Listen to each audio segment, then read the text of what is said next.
Bonjour les amis, donc je suis, pour ceux qui ne me connaissent pas, Nicolas André. Je me trouve à côté du centre de Rio de Janeiro à Recreio das Bandeirantes. Ici, vous pouvez voir ce cadre magnifique de la réserve naturelle de Grumari à la plage de Praia. Un superbe cadre. Donc après un petit bain, voilà, je souhaitais vous parler de une des sciences de l'âme qui est utilisée dans les temples. Les temples qui existent depuis l'Égypte antique, on appelait les temples des mystères. Une science de l'âme qui s'appelle la numérologie. Et c'est une science que j'utilise, la numérologie sacrée, qu'on dit vibratoire dans notre époque un peu physique des temps modernes, des sciences modernes. Mais ça reste quand même la structure de base qui a été enseignée dans les écoles, comme les écoles pythagoriciennes en Grèce antique, ou dans les temples des mystères en Égypte antique. Donc je vais venir vous parler un peu de cette science qui appartient au sacerdoce normalement. À quoi elle sert, dans quel but et sur quoi elle va travailler, en particulier sur des éléments de l'être, et comment elle est adaptée à notre époque et moi-même comment je l'utilise pour faire des accompagnements thérapeutiques traditionnels. Donc voilà, cette science, au même titre que l'astrologie, a sa particularité qui est complémentaire à l'astrologie. L'astrologie travaille sur les astres, sur les luminaires, et on va dire plus au niveau astral, avec le sidéral, les constellations, que la numérologie, elle va plus travailler sur les 9 éléments polaires, sur les personnalités et les sous-personnalités. Donc c'est plus une science du type numérique qui va travailler sur les structures, et je vais venir vous en parler un peu mieux dans un autre cadre, parce qu'ici il y a beaucoup d'agitation avec la mer, que vous voyez, ça bouge beaucoup. Donc je vais me rapprocher de la nature dans le parc naturel, je vais monter voilà là-bas. A tout de suite.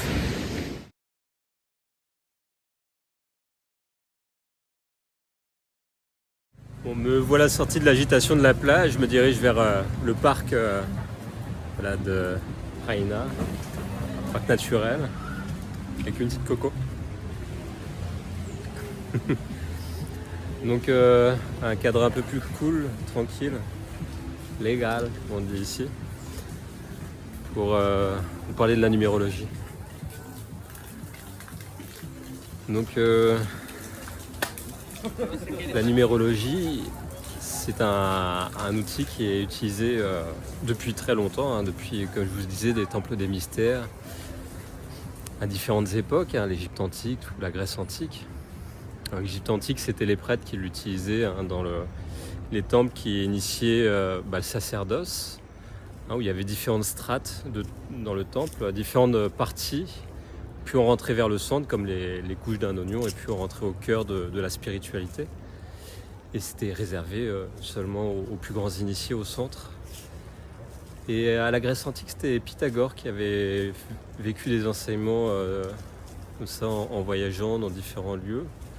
Et il y avait eu des créations d'écoles pythagoriciennes. Et dans ces écoles, ils étaient appris, nous on connaît le théorème de Pythagore, voilà, qui est appris au collège pour la géométrie. Et si on regarde beaucoup plus précisément d'où vient la science de la géométrie, du numérique, on trouve des traces à l'Égypte antique, où tous les enseignements étaient donnés en fait dans ces temples. Et dans d'autres lieux du monde, mais la source la plus vibrante, c'était entre l'Égypte antique et Sumer et Babylone. Et d'où on a trouvé, où on utilise encore des mesures en fait, qui viennent de ces époques-là. Et il a été révélé dans cette science, qui est science de Thoth, la divinité qui était vue en Égypte antique comme celui qui détenait la connaissance, qui a donné Hermès Trismégis dans la Grèce antique, et Hermès 3 fois le grand, qui est étudié par tous les alchimistes. Moi qui suis passionné par l'alchimie, je peux vous en parler un peu. Et puis on va rentrer un peu plus dans la nature plus vierge. Je suis pieds nus. Le va-nu-pied, comme on m'a appelé souvent en France, à jongler dans les festivals. Maintenant, je me rapproche un peu plus de la jungle. Ça fait depuis que je suis petit que je suis passionné par des histoires comme les cités d'or, Estebanzilla, Etao et les cités d'or. Vous vous souvenez? Donc voilà, je vais vous parler de cette numérologie dans un lieu un peu plus naturel qui donne cette présence qu'on peut vivre dans les temples, le temple de la nature. Je trouve que c'est un cadre beaucoup plus apaisé pour vous en parler. Donc, belle bestiole. Intéressant, très beau, un bleu royal. Donc la numérologie, comme l'astrologie, vous en parlez, permet de découvrir en profondeur l'identité, l'identité sacrée d'une personne. Aussi son identité, sa personnalité au travers des structures subtiles que chaque nombre représente. Et nous pouvons trouver au centre des lettres du prénom, du nom de famille, de notre date de naissance, des informations. C'est sur un tableau numérique, sur 9 nombres, on a les lettres de l'alphabet qui sont réunies sur ces lettres, sur ces nombres. Et en décodant cette abaque, on arrive à des calculs savants qui donnent des vibrations. Et ces vibrations correspondent à des particularités de la vie d'une personne.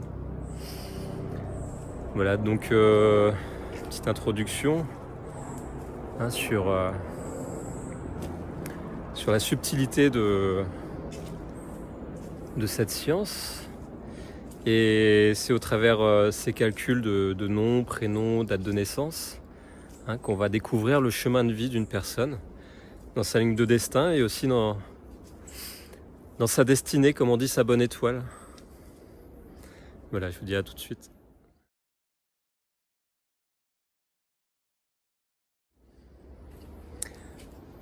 Donc je vous parle aujourd'hui, ça fait quelques jours, Pascal vous en a parlé aussi sur la chaîne, qu'il y a une éruption solaire qui travaille sur la métaphysique des êtres et aussi de la Terre, qui est un être. Il y a cette vision que les corps célestes sont des êtres, ce ne sont pas que des molécules, des atomes en vibration, mais aussi des présences. En Inde, nous les appelons les Devas, avec des intercesseurs qu'on verrait comme des anges, qu'on appelle les Devatas. Et nos prières, dans la tradition, nous emmènent en connexion avec ces êtres.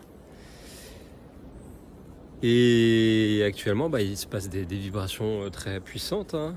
Je le vis dans les accompagnements, dans les soins que j'apporte. J'ai remarqué que dans les soins, des personnes qui étaient le plus fortement pris par leurs enfers, leurs mondes infernaux en profondeur, étaient annulés en fait les rendez-vous. Voilà, il y a beaucoup de lumière, de photons, lumière photonique de cette éruption solaire qui représente la lumière de Dieu. Donc cette vision que le soleil a toujours été un être très puissant qui nous permet de nous réveiller à notre maîtrise. Donc on voit dans la Kabbale, là, c'est Tiferet. Tiferet représente le maître intérieur. Et s'il est mal maîtrisé, c'est le gourou péjoratif, c'est l'orgueil. Voilà. Et donc ce maître là nous éveille tous actuellement et il nous bombarde d'influence. Et j'ai remarqué que ces derniers jours, les personnes les moins calées dans leur ego, qui étaient plus pris par leur monde infernaux, annulaient les rendez-vous. Je me retrouvais plus à me retrouver seul d'ailleurs pour faire le point sur moi-même aussi. Parce que un vrai prêtre, un vrai thérapeute ne fait que s'apercevoir que tout ce qui est à l'extérieur de lui est qu'une projection de ce qu'il doit régler en aidant les autres, d'une façon altruiste, il s'aide soi-même. C'est là qu'on sort comme je vous disais dans la vidéo sur la thérapie, Un bon prêtre, thérapeute, déjà un thérapeute c'est plus, on va dire, un prêtre pour mettre quelqu'un sur les rails de la tradition. Et s'il le fait pas, il est plutôt, on va dire, quelqu'un, un mercenaire du système de la thérapie. Et voilà, donc le premier outil qui est utilisé normalement dans toutes les traditions au niveau... Pardon, j'ai soif à marcher et à parler. Regardez, c'est beau ça.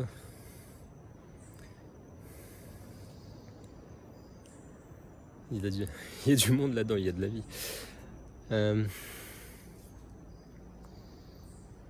Ce que je disais, c'est dans les traditions, que ce soit traditions ancestrales millénaires, que je parle pas nos traditions du livre ici, elles sont un peu particulières parce que c'est comme si on avait divisé une source primaire d'information qui permet de nous libérer de l'ignorance et de la souffrance en 3 parties. Donc les religions du livre, le côté chrétien, le côté de l'islam et le côté du judaïsme. Quand on réunit les 3, qu'on apprend à connaître la source de ces 3 visions, qui sont en fait de ce que je comprends à force d'avoir étudié les 3, de pratiquer, sont en fait plusieurs fragments pour récupérer les parties de notre être écartelées. Et que là en Inde, en Chine, il y a plus, on va dire, ce que j'ai vu en voyageant, on a reçu des soins ou des enseignements. Il y a une alchimie beaucoup plus puissante, c'est comme si elle n'avait pas perdu sa lumière de base, que la nôtre s'est un peu divisée dans notre Occident. D'ailleurs on dit Occident, c'est oxydé, et l'or riant, c'est l'or riant, dans le langage des oiseaux, c'est assez rigolo. Moi j'aime bien ces jeux de mots, il y a du jeu d'esprit dans tout ça. Et c'est pour vous dire qu'en Inde ou en Chine, on travaille beaucoup avec l'astrologie dès la naissance de l'enfant. Et les parents, bien avant la naissance d'ailleurs de l'enfant, sont rassemblés dans leur mariage très jeunes par rapport à leur thème et non par rapport à leur instinct de vouloir vivre un amour passionnel à la Bollywood ou à la romance tragico-romantique. Je connais bien ce jeu-là, c'est ma carte, la carte de mon égotype, le tragico-romantique. Donc j'apprends de mieux en mieux à le gérer. Ce qui n'a pas été évident au début de ma vie. Et ça c'est dans un autre outil que j'utilise, pas la numérologie. Là, je vous parle des égotypes qui vient de l'énéagramme. Là, c'est un autre outil qui vient des temples pour initier depuis très longtemps, ça a toujours existé. Oh, le beau papillon.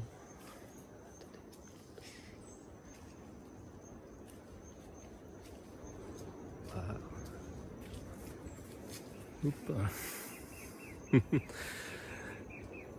Voilà, je vais faire une petite pause, j'ai mal au bras. À tout de suite.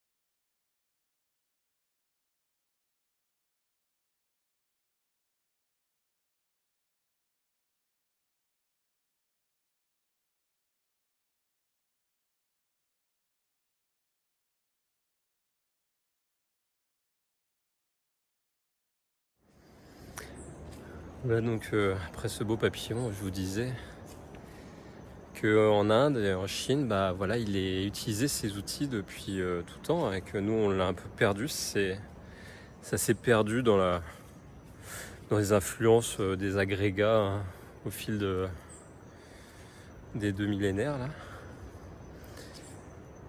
Mais on les utilise toujours, mais c'est un peu d'ailleurs détourné. Je pourrais vous faire peut-être une autre vidéo sur l'astrologie, qu'elle soit sidérale ou tropicale, qui n'est pas la même chose. Moi j'ai vécu deux vies différentes avec deux thèmes différents. Ceci est une autre histoire qui peut prendre encore bien 1 heure à vous en parler. Et je vais vous parler aujourd'hui que de la numérologie. Une numérologie que j'utilise, qui a été réactualisée, qui s'appelle numérologie vibratoire. Et après, il y a différentes personnes qui ont réactualisé avec leurs mots. Bon, vibratoire, ça exprime juste qu'elle est connectée à des outils qui viennent de l'alchimie. J'utilise d'ailleurs un soin qui s'appelle un soin vibratoire aussi, qui est un soin alchimique qui s'appelle la trame, qui a été inventé, en tout cas exhumé peut-être et réactualisé des temples de l'Égypte. C'est un soin alchimique qui a été créé par un alchimiste contemporain qui s'appelle Patrick Beastenas. Et un initié, qui est un érudit, pas qui est érudit d'ailleurs, qui est opératif. Et donc cette numérologie vibratoire est en lien avec l'alchimie et les soins alchimiques que je fais en parallèle. Qui sont complémentaires au cabinet complémentaire. Au cabinet où je fais un cabinet de réflexion pour aller, comme on dit en maçonnerie, quand on rentre dans l'initiation. On est au début une plante nouvelle qui pousse, un néophyte. Et puis on est en cabinet de réflexion pour le début en fait de cette étude philosophale, opérative. Et voilà, donc dans ce cabinet de réflexion, on apprend à se connaître. Et apprendre à se connaître, c'est quoi ? C'est apprendre à... C'est le terme alchimique, on appelle ça vitriol en alchimie. C'est visita interare terrae, rectificam dam invenies occultum lapidem. Je sais pas comment je le dis des fois, mais c'est en latin, ça veut dire va à l'intérieur de la terre et tu trouveras la pierre cachée, la pierre occulte. Et c'est un terme pour représenter symboliquement que c'est l'étude de soi-même à l'intérieur de soi-même. Je sais pas, ça me gratte le nez. Que à l'intérieur de soi, en faisant une recherche méticuleuse, en réflexion sur soi, on trouvera la quintessence de notre existence, la quintessence de notre être, au travers les méandres de notre personnalité, en comprenant c'est quoi l'individualité, la personne. Et c'est au travers de cette étude de base qu'on voit que les sages, les rois mages apportaient d'ailleurs à l'époque de l'arrivée du Christ, il y a 2000 ans, la connaissance à ses parents, ses saints parents, Joseph et Marie, que c'était un être exceptionnel qui arrivait à aider l'humanité. C'était écrit dans les étoiles, dans les astres. Et c'est par l'astrologie, la numérologie qu'on peut voir cette destinée et ce destin d'une vie. Il y a un destin, c'est l'histoire qui est écrite. On peut dire, si on le vit mal, c'est vécu en fatalité, subit son destin. Mais quand on accepte de son destin pleinement, on l'intègre. On se détache, on devient plus transparent, plus clair. Et ça, c'est souvent le moral d'une tradition qui nous emmène à cette clarté. Dans le yoga traditionnel, on parle des yamas et des niyamas, c'est 2 piliers fondamentaux qui nous emmènent à accepter son destin dans les règles morales, simples. Là, petite descente d'eau ici. C'est joli, Donc dans cette morale bien vécue, le destin il est intégré, c'est la base du chemin de vie qu'on voit en numérologie. Donc dans celle que j'utilise, il y a un plan qui s'appelle la ressource. Je prends l'image d'un arbre, qui est les racines de l'arbre. Et dans cette ressource, on peut trouver qu'est-ce qui nous donne notre vitalité, ou qu'est-ce qui va nous empêcher d'être en bonne santé en perdant sa vitalité. Des comportements de vie en fait. Est-ce qu'on est à sa place ou à côté de ses pompes? Donc ça c'est la ressource, et puis on peut avoir un point de tension. C'est un peu comme l'ornière dans le chemin, un peu notre chemin de vie qui est des fois un peu boueux, on met le pied dedans et on se bloque. Ça s'appelle un point de tension. Et ça on peut voir qu'est-ce qui est cyclique dans notre vie, qu'est-ce qui bloque, et puis aller éviter de tomber dans le trou à chaque fois, et puis le voir de loin après arriver, et puis regagner un peu de potentiel perdu pour aller mieux se libérer. Donc on va voir la vue de Kaete. C'est une belle vue là-haut. Et donc voilà, je fais une suite parce que ça fait des longs. Tout de suite.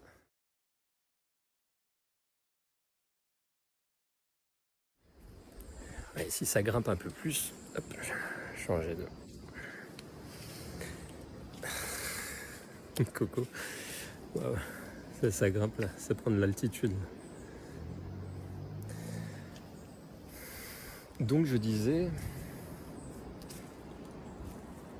qu'on était à ce point de tension où ça bloque des fois dans notre vie, où c'est cyclique, un peu comme le jour sans fin. Je ne sais pas si vous connaissez ce film avec Bill Murray, Le jour de la marmotte.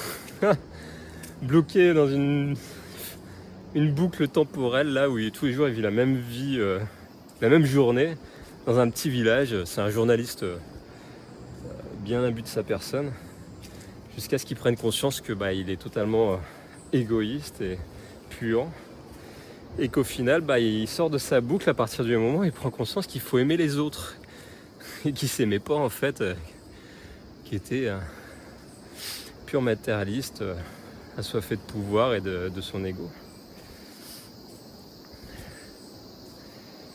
Et dans son histoire, quand il commence à prendre conscience de qui il est dans cette journée sans fin, et qui tombe amoureux d'ailleurs d'une femme, son cœur s'ouvre et il se libère. Et voilà, ça c'est un peu le point de tension qu'on peut vivre en boucle comme ça dans notre vie. Ça, des fois la forme est différente, mais le fond reste le même. Ça, vous avez tous fait l'expérience, c'est sûr, c'est obligé. Nous sommes un peu au purgatoire ici. Donc tant qu'on n'a pas compris, on tourne en rond. Et voilà, libérer un peu de ce point de tension, on peut aller plus vers son contexte de vie, mieux le vivre en tout cas. Le contexte de vie, c'est quoi? C'est l'environnement, c'est dans lequel on se trouve, l'ambiance, le travail, le foyer familial, le contexte, quoi. Et dans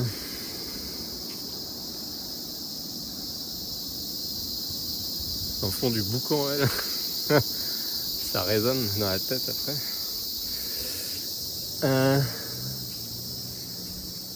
Et puis ça c'est la ligne de destin. C'est-à-dire qu'une fois qu'on a bien accepté son destin, c'est-à-dire là où notre vitalité, la place qu'on doit prendre, puis dans l'environnement dans lequel nous sommes, accepter là où nous sommes, à arrêter de le rejeter, quoi. Et une bonne fois pour toutes, le vivre pleinement. Libérer de sa boucle infernale.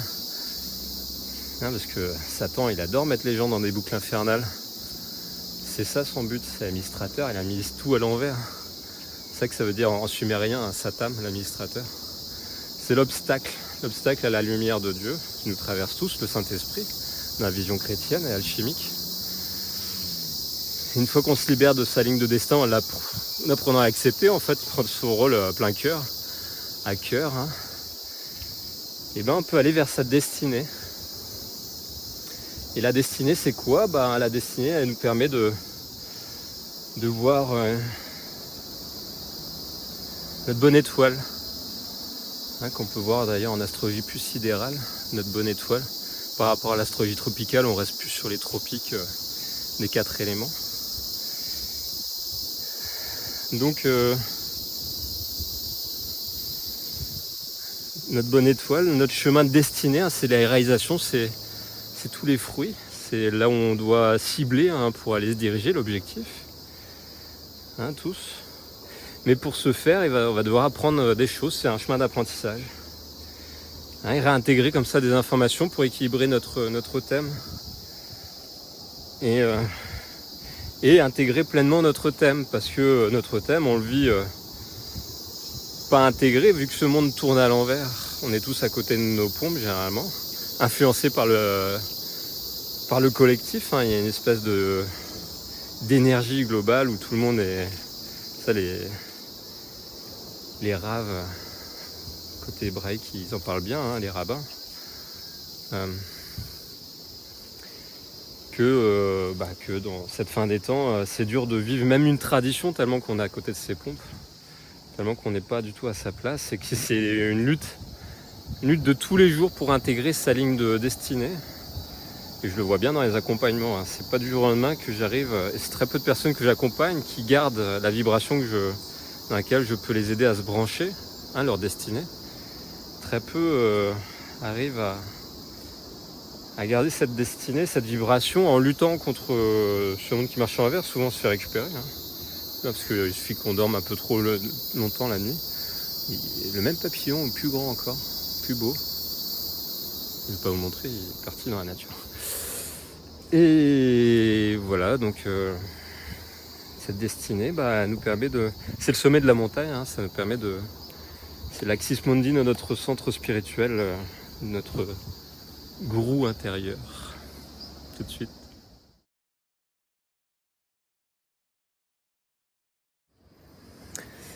Voilà, j'étais en descente et là je remonte. Et je viens de croiser un serpent. Et je suis pieds nus. C'est ça de traîner trop avec les indios, on se prend pour un indien. Moi c'est pas grave, je connais des remèdes magiques, ça s'appelle Amaroli. C'est-à-dire si je me fais mordre par un serpent mortel, et je bois mon urine et je me fais un cataplasme d'argile verte. Et puis je me mets en méditation jusqu'à ce que ça passe. Ça m'est arrivé une fois. Ça m'est arrivé où j'allais sur la base navale de Brest, j'allais travailler. J'étais de service un week-end, je voulais pas aller travailler. C'était un samedi. Et puis je chante sur mon vélo pour me donner le courage d'aller travailler ce samedi-là. J'avais un casque pour entrer sur la base navale. Je mets jamais de casque, j'aime pas les casques sur les vélos. Mes cheveux, ils aiment bien crier liberté. Et donc je descends après la porte de la base navale de Brest qui s'appelle Porte Caffarelli. Waouh, c'est beau. Regardez comment c'est beau. Il y a plein de lumière. Oula, trop de lumière d'un coup. Et ça vibre ici. Et puis le chemin qui monte. Et puis en fait, qu'est-ce qui s'est passé? C'est que je passe la porte et dans la descente qui est un peu dangereuse, j'ai reçu un coup de marteau sur la tête. Je fais ah, c'est quoi? Et c'était, je ne sais pas, j'ai retiré le casque, mais j'ai senti que c'était vraiment violent. Ça m'a tourné la tête direct et bien au sommet du crâne, genre le chakra coronal tout en haut, la fontanelle là-haut. Et puis j'arrive à ma prise de service de garde et je dis à mes patrons oh là, je vais pas bien patron, je me suis fait, je sais pas, il y a un truc qui m'a piqué la tête là, j'ai la tête qui tourne. Je fais bouge pas, on va appeler les pompiers. Et ouf, je prends des risques. Je suis sur une échelle.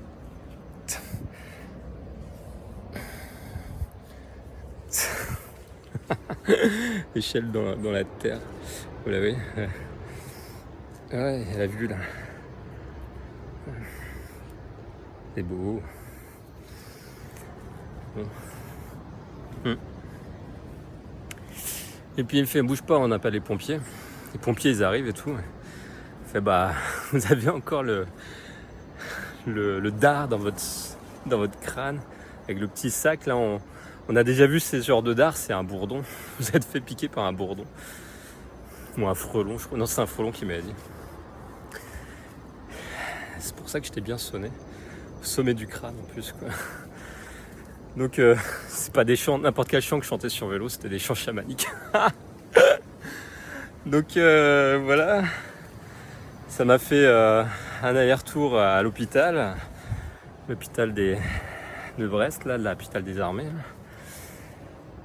Et puis ils me disent vous prenez ça, vous allez à la pharmacie, vous prenez ça, vous reposez. Je fais oui, d'accord. Donc je rentre chez moi, je vais pas à la pharmacie. Première chose que je fais, c'est que je prends une douche pour pour me laver de cette bulle de stress que j'avais vécue là-bas sur la base navale, avec les gens l'hôpital, tout ça. Et puis je venais d'étudier ce que c'est Amaroli qui s'appelle Shimbamvu aussi, d'une façon tibétaine. Mais c'est une pratique traditionnelle thérapeutique qu'on utilise sa propre urine pour se purifier le corps et l'âme, pour se connecter à un esprit plus clair. Donc ce que j'ai fait, c'est que j'ai bu mon urine. Aïe, tout de ben. Si, bon, une pause.